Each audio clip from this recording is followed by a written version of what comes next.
আমি আমার বাবার বাসায় গিয়েছিলাম। তারপর হচ্ছে বাসায় আমার ননদ এসেছিল। তারপর হচ্ছে আমার বার্থডে সেলিব্রেট করা হয়েছিল। সবকিছু নিয়েই থাকছে আজকের ব্লগ। আসসালামু আলাইকুম। কয়েকদিনের ব্লগগুলো একটু একটু করে হচ্ছে শুট করে রেখেছিলাম, ওগুলাই আপনাদের সাথে আজকে শেয়ার করব। সেদিন সকালবেলায় আমার ননদ সালমা আসছিল। সকাল বলতে আস্তে আস্তে সেই 12:30 হয়ে গেছে। আসলে সকালের দাওয়াতগুলাই এমন হয়, অবশ্য দাওয়াত নাই, ঈদের টাইমে তো সবাই সবার বাসায় এমনিতেই যায়। তো যাই হোক, অনেকদিন পরেই হচ্ছে সালমা আসছিল, ওর দুটা কিউট কিউট বেবি আর ওর হাজব্যান্ড নিয়ে। অবশ্যই ওর বেবিগুলোর জন্য সবাই মাশাল্লাহ মাশাল্লাহ বলে দিবেন। আর আপনারা আমার ব্লগগুলো এত পছন্দ করেন, কিন্তু আমি ওভাবে ব্লগগুলো আসলে দিতে পারিনি আর কি।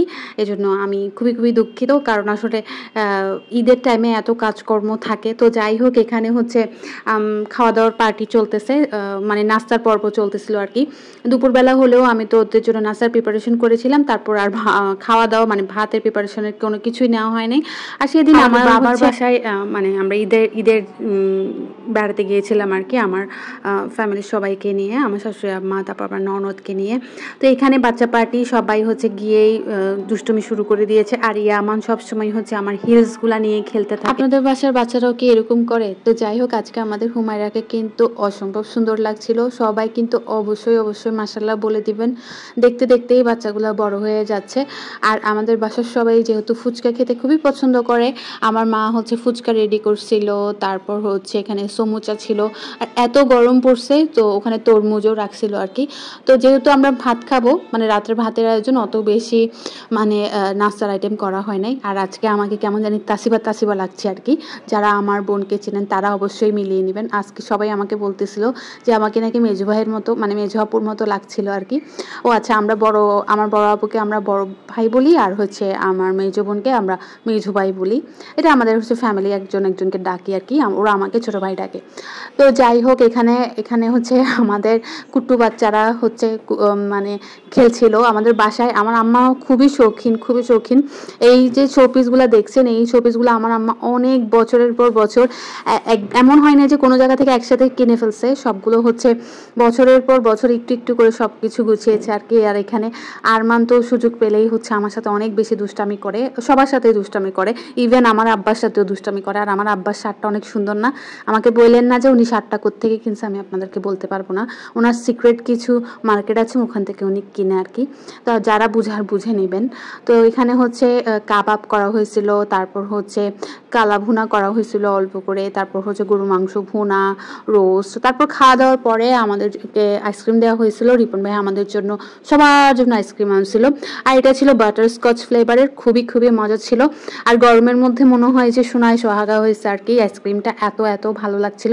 আর আমাদের বাসাটা কোনায় কোনায় সবসময় গুছানো থাকে আর কি। তো খাওয়া দাওয়ার পালা শেষ করে সবাই মিলে আমরা এখন চলে যাব। সবচেয়ে বড় কথা হচ্ছে, যারা আমরা আগ্রাবাদ সিডিয়াতে থাকেন তারা খুবই জানেন, আবাসিক এলাকাগুলোতে একটাই সমস্যা, ঠিক মতো হচ্ছে গাড়ি পাওয়া যায় না আর কি। তো আমরা ওইখানে সেম কিছু মানে অনেকক্ষণ ওয়েট করার পরও গাড়ি পাচ্ছিলাম না। তো যেখানে তো যাই হোক, এখানে হচ্ছে আরমান বেরিয়ে গেল, যদি একটা পাওয়া যায়, কারণ দেখা যায় 9টা বাজতে বাজতেই হচ্ছে পুরো নীরব হয়ে যায়। যারা রেসিডেন্সিয়াল এরিয়াতে থাকেন তারা এই সমস্যাগুলো সবসময় ফেস করেন। তো আমরা আজকে এত গরমের মধ্যে মানে সবকিছু মিলিয়ে, গরম, বেড়ানো সবকিছু মিলেই হচ্ছে চলে আসলাম আর কি। যেহেতু স্কুল তাড়াতাড়ি খুলে যাবে, এই জন্য তাড়াতাড়ি বেড়ানোগুলো শেষ করে ফেলছি আর কি। সকালবেলা ঘুম থেকে উঠেই হচ্ছে যে সারপ্রাইজটা পাইলাম, সেটা হচ্ছে হুমায়রা আমার জন্য হচ্ছে সকালবেলা গিয়ে গিফট নিয়ে আসছে। আমার জন্য অনেক ব্লেসিং ছিল। আর এটা ছিল আমার বার্থডে দিন। শায়লা আমার জন্য হচ্ছে বাটার চিকেন রান্না করছিল। ও আমার হাতের বাটার চিকেন এত পছন্দ করে, কিন্তু সেদিন আমি সিক থাকার কারণে শায়লাই আমার জন্য বাটার চিকেন রান্না করলো। মানে আমরা বাটার চিকেন পরোটা অথবা নান রুটি দিয়ে খেয়ে থাকি, অথবা লুচি। কিন্তু সেদিন হচ্ছে বিরিয়ানি ছিল, কারণ আমরা সবাই, আমাদের ভাজা করে তেমন একটা খেতে ইচ্ছে করছিল না আর কি। এই জন্যই আমরা বিরিয়ানি দিয়ে বাটার চিকেনটা খেয়েছি, আর অনেক বেশি মজা হয়েছিল। তো সন্ধ্যার সময় চলে আসলো সেই মুহূর্ত। তো আমার পুরো ফ্যামিলি আমার জন্য এত বড় স্পেশাল একটা মোমেন্টের আয়োজন করবে আমি একদমই বুঝতে পারি নাই।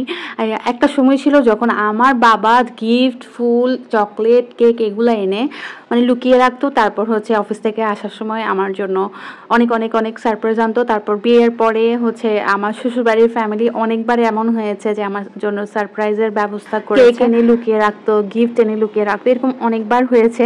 আমার দেবর, ননদ, আমার শাশুড়ি আম্মা আমাকে সবসময় সারপ্রাইজ করার চেষ্টা করতো, কারণ যেহেতু আপনাদের ভাইয়া আমার পাশে থাকতো না, ওরা সবসময় আমাকে সারপ্রাইজ করার চেষ্টা করতো আর কি। তো যাই হোক, অনেক দিন পরে আমি আবার সারপ্রাইজ হইলাম। ওরা কিন্তু সবাই আসলেই আমাকে সারপ্রাইজ করতে পেরেছিল। সেদিন আমার আসলে খুব স্পেশাল ফিল হয়েছে। তো আমার পরিবারের সবাইকে এরকম সুন্দর একটা স্পেশাল মোমেন্ট ক্রিয়েট করার জন্য সবাইকে অনেক অনেক অনেক থ্যাংক ইউ। তারপর আমরা হচ্ছে আবার রাতে মানে কোন আইসক্রিম খেয়েছিলাম। আর সবচেয়ে বড় কথা, সেদিন আমার ভাসুর এবং জায়ের একটা কিউট কিউট বেবি হয়েছে, যার জন্য আমরা অনেক বছর ওয়েট করেছিলাম। তো সত্যি আমার দিনটা অনেক বেশি স্পেশাল ছিল। তো আজকের ব্লগটা আমি এখানেই শেষ করছি। সবাই ভালো থাকবেন। আল্লাহ হাফেজ।